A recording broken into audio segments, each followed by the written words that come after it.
Today is Wednesday, August 6, 2025. So, wala akong pilate today, guys. Pero magwo-workout ako dito sa bahay. Kasi ang kinukuha ko lang kasing schedule sa pilate is 4 days a week. Para hindi din siya masyadong sa ating katawan. Kasi masakit din siya ha. Masakit nga yung ko ngayon dito. Kasi kami kahapon, jump yung namin ginawa namin. So sa Pilates kami nakahiga pero nagjo-jump. So basta kung may makita akong video kasi hindi ako makapag-video doon, guys, sa loob. Pwede naman siya pero agad-agad kasi nagsa-start na kami kasi tina-timing kong pumunta doon mga 5 minutes na lang magsa-start na kami. And then hiya na din ako mag-vlog kasi may iba doon din na ayaw. Syempre hindi mo naman alam kung okay lang sa kanila mag-vlog. But anyway, I'm so happy doing the Pilates, guys. Nagugustuhan ko talaga siya. Parang ito yung workout na naging consistent ako, guys. Nagustuhan ko talaga siya kasi parang fun lang, tapos relaxing. Tapos, paiba-iba kasi siya. Merong flow, merong burn, merong stretching, jump, and ano pa ba? Basta marami siya. May release. So, everyday parang iba-iba yung yung pinipili ko para iba-iba siya. Yung burn gusto ko siya, and then yung stretch and release and then yung relaxing kasi nakaka-relax siya. So actually lahat sila gusto ko kasi may iba-iba silang parte sa katawan mo na nagagawa. Kaya very nice talaga. Kung gusto mong magpapayat, pwede yung sa burn talaga kasi grabe yung burn talagang. Parang cardio burn. Meron din silang minsan na stretching. Basta ganun. Na cardio. Basta iba-iba, guys. Kaya hindi ka maboboard kasi yung teacher namin, iba-iba yung every classes. Iba-iba. So, nasa-challenge ka. Tapos nasa-surprise ka at the same time. Kaya I really like doing the Pilates. At sa tingin ko marami talagang nakagusto sa Pilates. Pero kung gusto mo naman ng extra workout, pwede ka naman mag-workout sa bahay. So, ang ginagawa ko, nag-workout ako dito sa bahay kasi gusto ko nga medyo yung puwet, magkaroon ng laman sa puwet. So, yun yung ginagawa ko dito lang sa bahay. Nanonood ako sa TV, tapos diet din. And I'm so happy kasi si Craig, sumasabay na siya sa akin, guys. Yung kanyang diet. Siya na din yung nag-introduce sa akin ng keto diet. So, nagsistart kami ngayon ng keto diet, guys. So, mag-1 week pa lang naman, pero nakikita ko na talaga kasi wala dapat yung kakainin. Basta search nyo na ako ibig sabihin ng keto diet, guys. Maganda siya, as in. Talagang walang carbs, yung walang rice, walang bread, walang ganun, walang pasta. Lang siya, meat, vegetables, pero iwas din sa potato, ganyan. So, nakikita ko na talaga siya, guys, as in. I'm super happy kasi ito dati sobrang ganun ako neto, pero ngayon tingnan mo siya, ang luwang niya na. So nakikita ko talaga siya. Actually, di ba yung kilo ko dati nung nag-walking lang ako, ang kilo ko is bumaba siya ng 49. Pero malaki pa rin ako tingnan, pero 49 siya. Hindi ko basta ang hirap. And then ngayon ako 52.3. So it means yung muscle ko natanggal yung mga taba kasi malaki ka tingnan pero ang kilo mo mababa. Ibig sabihin nun, fats talaga yun siya, guys. Kasi mas mabigat yung muscle sa fats. So yun yung napapansin ko. Dati sobrang feeling ko bloated and parang ano bang tawag nito? Parang ang laki ko tingnan. Yun pala kasi siya, taba siya, guys. Yun yung sa akin. Pero yung kilo mo mababa. Ang hirap i-explain. Basta ganun siya. Kasi nga, sabi ni Craig, because yung muscle na gigain mo, nagpo-form siya sa katawan mo, mas mabigat yun siya kaysa sa taba. Pero payat ka tingnan. So, yun yung nangyayari, guys. Kaya I'm so happy. Kaya nagustuhan ko siya. As in, malayo pa, pero I like it. So, continue talaga. So, bukas may Pilates na naman ako. Today lang wala. Pero gusto kong gumawa ng today ng plank and squat kasi nga gusto ko ng puwet. Hindi naman palaki-lahin talaga. Pero ang dami ko na ding nakikitang videos talaga, guys. Basta focus lang sila sa kanilang, yung gusto lang nila magpapuwet. Nag-focus lang sila doon. Talagang lumalaki. Hindi siya agad-agad lalaki ha. Kasi nga, control din sa food and then control sa paggawa mo ng workout. Tapos, focus ka lang doon kung ano yung i-workout mo. So, kasi sa Pilates ko, yung nakikita ko ba, sa Pilates ko, all body yung kanyang nawo-workout. So, parang nawo-workout yung lahat-lahat doon. But, not really much sa aking puwet. So, kailangan kong ditong mag-focus sa bahay. So, meron ako, nagdala ko ng, dito. Meron kasi marami kasi kaming dumbbells dyan sa baba. So, yung kinukuha ko lang, yung, 7 kilos ata yun. So, isa lang muna, pabigla. Huwag kasi, hindi din maganda kasi pagbibiglain siya. So, ayun guys, nakita ko lang, dati yung mga muscles ko, yung pagsuot ko to, talagang makikita mo yung parang siya, yung parang bulldog na gano'n, na gumaganon ba? Kasi yung dito ko ang lalaki. Pero ngayon napapansin ko, 'di ba yung dati yung ayaw ko naman kasi talaga sa part ng katawan ko. Yung sa likod ko, guys, yan yung unang tumataba at saka yung dito. Pero yung sa mga legs, hindi siya maagad tumataba. Yung nauna sa akin yung sa mataas na part. Kaya dyan ako nagpo-focus. So ngayon ang happy ko kasi medyo na-flat na yung dito ko. And then yung mga ko dito lumiliit na siya. Pati yung likod ko. Yung workout ko naman sa likod, guys, is ganyan, kasama yung maliliit na dumbbells, ganyan. So, pakita ko mamaya kung ano yung niro-routine ko siya. Kailangan lang talaga sipag, and then, sa pagkain din, hindi pwedeng workout ka lang ng workout, tapos hindi ka nag-check ng kinakain. So, ngayon, si Craig, ang galing din kasi ni Craig, kasi siya din yung nag-aano sa akin na, sige, kainin natin yung ganito, ganyan, ganyan. Kaya, basta, para maganda kasi support din yung asawa ko. Tapos siya din, hindi lang ako, gusto ko kasi siya din. So, dalawa kami, kaya ang saya ko. Tapos kanina, hindi ako nagising kasi ako yung nagagawa ng breakfast namin, di ba? Pero kanina, hindi ako nagising kasi nga wala akong pilate. So, sabi niya, okay, you just stay in the bed. So, siya yung gumawa ng kanyang breakfast.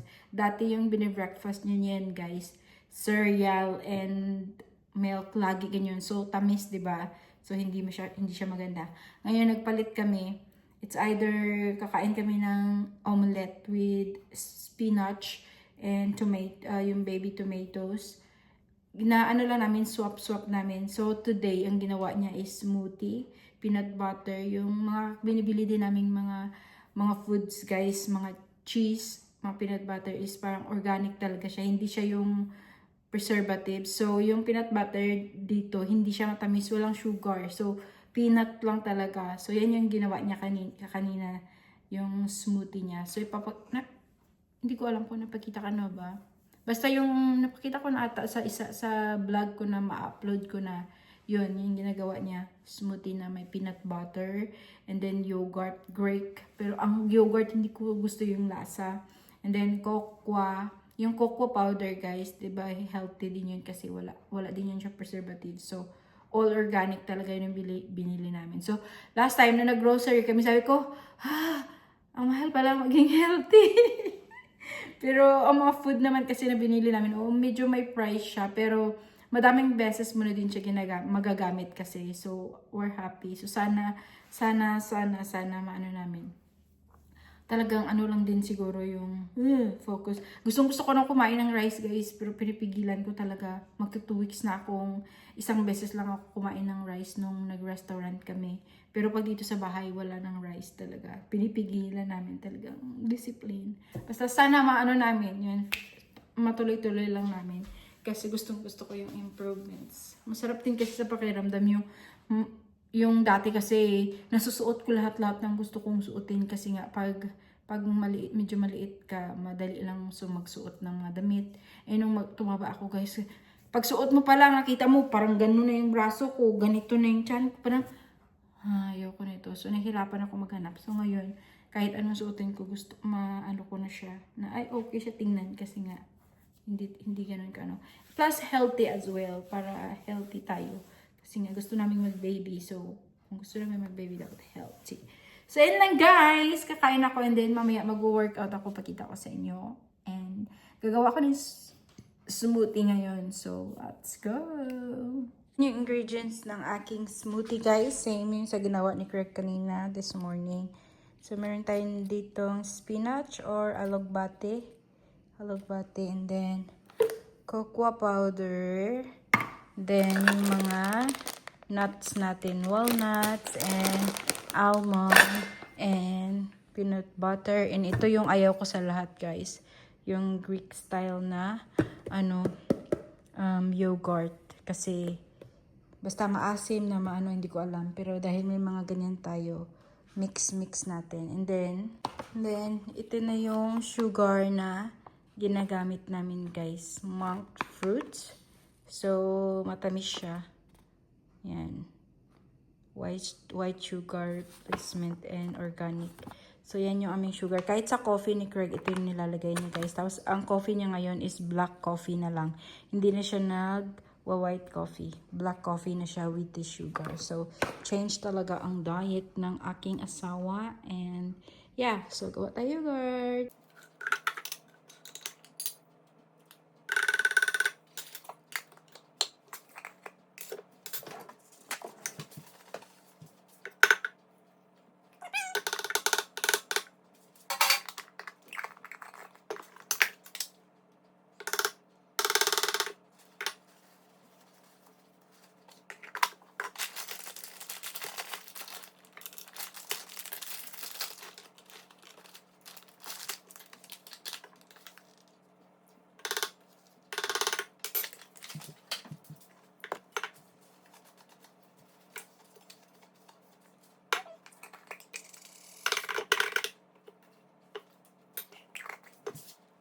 And last, the almond milk guys, the organic one as well.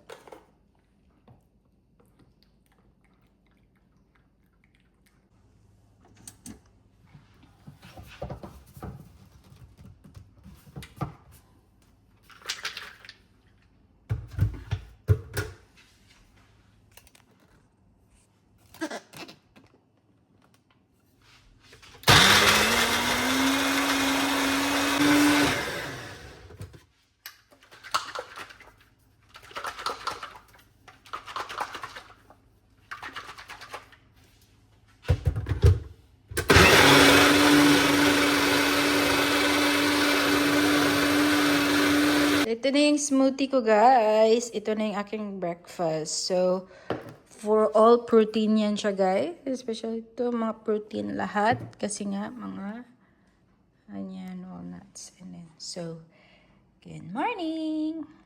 So, ayan. Natapos ko na siya guys. Ito na yung aking breakfast. And lucky, nakabili ako last time nito sa Reject Shop.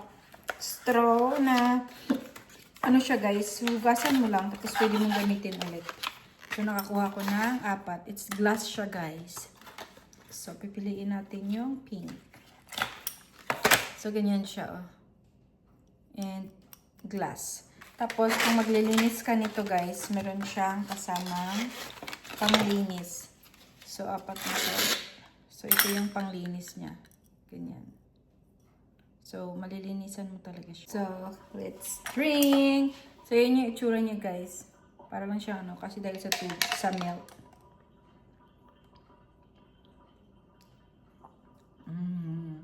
Ang sarap, guys.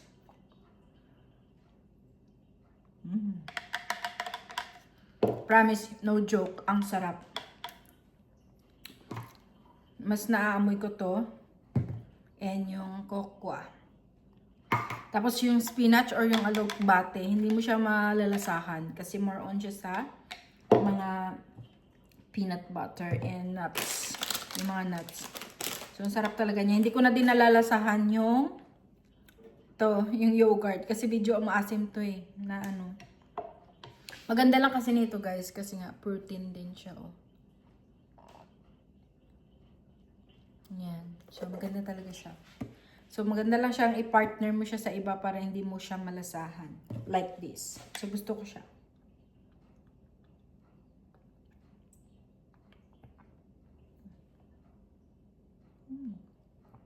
Very yummy. Tapos nakakain ka pa ng nuts. Alam naman natin, di ba yung mga nuts, it's very healthy talaga.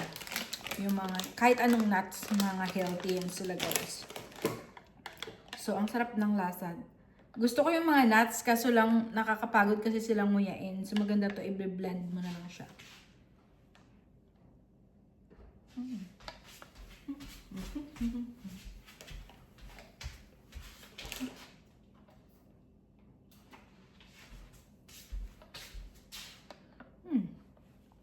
Very good. So, see you again later, guys.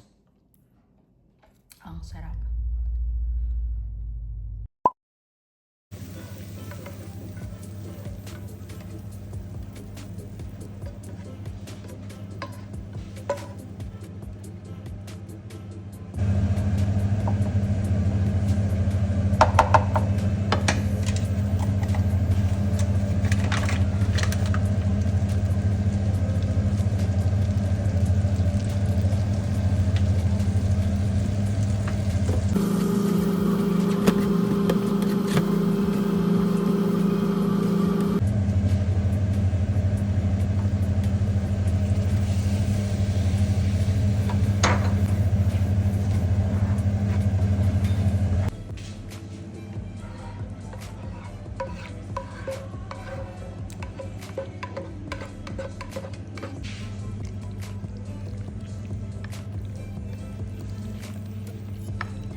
Try it, babe.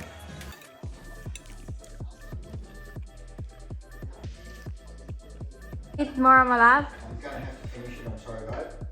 What? Is that alright? Sorry, babe.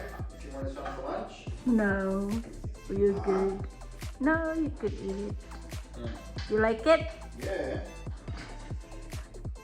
And batch. Sorry, babe. You want to share? No. Okay.